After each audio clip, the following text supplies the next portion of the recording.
Bonjour et bienvenue à Rendez-vous. Au programme cette semaine, on reçoit l'entreprise Poule en Ville. On parle du défi Ose entreprendre. On discute cinéma avec notre chroniqueuse culturelle. On se renseigne sur l'organisme Les Amputés de guerre. On parle de la feria, de l'ocytocine et de la naissance.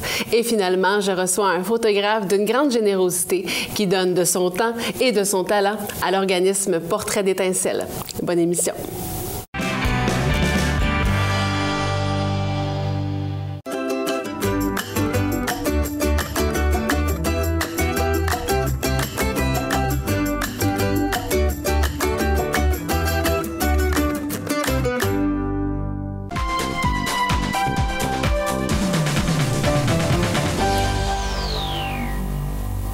De plus en plus de gens souhaitent adopter des poules, même s'ils habitent en ville. Mais cette acquisition demande une certaine planification. Le 31 mars prochain, à Sainte-Agathe, l'entreprise Poule en Ville offrira un atelier pour nous guider. Je reçois justement la fondatrice et présidente de l'entreprise, Louise Arbour. Bonjour, Madame Arbour. Bonjour. Ça fait plaisir de vous recevoir. C'est une première chez nous de vous accueillir, mais d'accueillir aussi une ginger, une poule, oui, en direct, il faut le faire.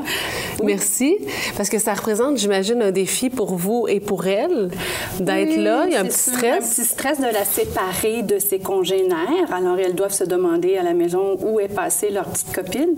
Et pour elle aussi, elle est curieuse. Elle se demande où elle est. Donc, normalement, autant que possible, on ne déplace pas trop les poules parce que, évidemment, ça les stresse. Mais j'ai appris avec les années, disons, à gérer ces situations particulières. Elles sont habituées à sortir en grand public maintenant. OK, d'accord. Donc, c'est comme une mascotte, d'une certaine façon, de votre entreprise. Si on remonte un peu dans l'histoire, qu'est-ce qui vous a amené, vous, personnellement, à faire de votre passion une job? En fait, lorsque, il y a plus de 20 ans, je me suis intéressée au mouvement de l'indépendance alimentaire, l'horticulture, avoir des œufs frais dans sa cour. Alors, je me suis beaucoup intéressée et j'ai cherché de l'information et j'ai eu la chance de pouvoir essayer cette pratique chez moi à Terrebonne. Je suis tombée en amour avec cela et j'ai voulu aider mes concitoyens. J'ai voulu aussi participer dans tout l'effort de légalisation pour mieux encadrer la pratique parce que, bien sûr, il faut s'assurer du bien-être animal de la poule. Alors, cette passion est née et plus les années ont passé, plus je me suis rendu compte à quel point j'avais du plaisir avec cet animal fantastique, la poule. En fait, parce que c'est un animal qui est méconnu. Oui. Je vous posais plein de questions hors d'onde. Tous les membres de l'équipe étaient là autour de vous à vous poser plein de questions sur la poule. Qu'est-ce qu'on peut dire sur son intelligence, sur, par exemple, qu'est-ce que ça change pour les gens qui adoptent un tel animal dans le quotidien? Au-delà, là, on va parler des défis après de toute l'organisation que ça demande. Mais parlez-nous un peu de cet animal-là qu'on connaît peu, malheureusement. Et, en effet, moi-même, je ne connaissais pas tellement le comportement des poules ni de ses besoins, mais à force de les côtoyer, je me rends compte à quel point elles ont une intelligence extraordinaire, une mémoire phénoménale. D'ailleurs, on sait qu'elles peuvent reconnaître les visages de plus de 80 congénères autour d'elles. Elles apprennent par imitation. Elles savent compter dès qu'elles sont un petit poussin. Elles reconnaissent très bien les couleurs et elles ont la permanence de l'objet. Ce qui veut dire dans le concret? Dans le concret, vous savez, admettons qu'on aurait 3 gobelets avec une petite balle sous le gobelet et qu'on les déplace. La poule sait exactement où se trouve la petite balle cachée sous le gobelet. Donc, c'est une faculté, la permanence de l'objet, qui arrive chez l'enfant un peu plus tard, oui. Vers l'âge de 1 an à 2 ans. Mais disons que chez la poule, c'est déjà acquis. Elles sont très sensibles aussi. Elles nous parlent, elles communiquent une quarantaine de vocalises différentes et elles communiquent entre elles. En fait, on n'a pas fini de découvrir. Hein? Oui. Il y a beaucoup de recherches qui se fait présentement sur le comportement des poules. Voilà. OK, wow. Je trouve que ça dresse un portrait très intéressant de la chose. Puis la question qui me vient spontanément, c'est on finit par comprendre un peu pourquoi il y a des gens qui deviennent végétariens ou végétaliens, parce qu'ils comprennent que l'animal, ce n'est pas qu'un animal. C'est toute la richesse, l'intelligence, l'intelligence émotionnelle derrière l'animal. Oui, bien, c'est sûr qu'il y a aussi tout le mouvement zoothérapie. Agrément, c'est un animal sympathique à avoir dans sa cour, qui nous suit un petit peu comme un petit chien qui est très curieux, qui est enjoué. Alors, c'est un animal qui nous procure aussi un bien-être, qui nous fait relaxer, qui nous permet vraiment d'être bien chez soi, surtout quand on a la chance d'avoir un petit poulailler urbain à la maison. Alors, c'est sûr, comme vous disiez, ça prend des soins particuliers. C'est ça. Alors, c'est pour ça, d'ailleurs, que vous allez vous déplacer dans notre magnifique région pour une deuxième fois, là, parce que vous êtes ici aujourd'hui, le 31 mars prochain à Sainte-Agathe, donc un atelier de plusieurs heures pour aider les gens à bien débuter ou poursuivre leur aventure avec leur poule, parce que c'est pas tout d'avoir l'idée de le faire, il faut bien le faire. C'est un peu ça l'idée. Oui, c'est ça, en effet. Alors, d'entrée de jeu, moi, j'encourage les villes à bien baliser, à bien encadrer pour donner des repères aux citoyens, mais aussi aux citoyens de venir chercher cette formation pour s'assurer que c'est bien pour eux, parce que ça se peut que ce ne soit pas une activité qui leur convienne.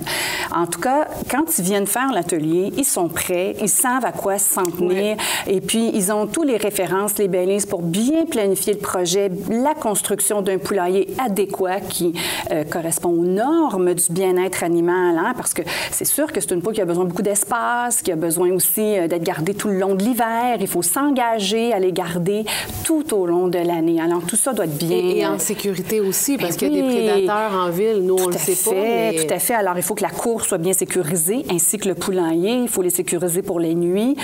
Les prédateurs, ils ont toujours existé. Là, on ne peut pas les éliminer. Il faut les reconnaître quand même. Il faut savoir les reconnaître. Puis, il faut bien sécuriser le poulailler et notre cour de ces prédateurs, surtout les ratons laveurs, les chiens errants sans laisse qui pourraient tout d'un coup survenir et faire peur à nos petites poules.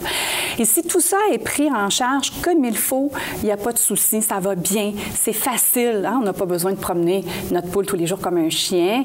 Alors, elle se garde assez facilement toute la journée à la maison. Donc là, il y a les avantages, on l'a dit, la nourriture, les œufs, en fait, la zoothérapie. Mais il y a des défis aussi, par exemple, si on parlait simplement des soins de santé, parce que c'est pas à négliger si on veut éviter la propagation de maladies. Là. Oui. Ça, c'est un fait peu connu. Souvent, les gens, ils s'embarquent, ils vont se laisser séduire par des belles petites poules, parfois ayant des attributs particuliers ou des poules de race qui sont couveuses, mais non vaccinées, qui peuvent être porteuses de plusieurs maladies.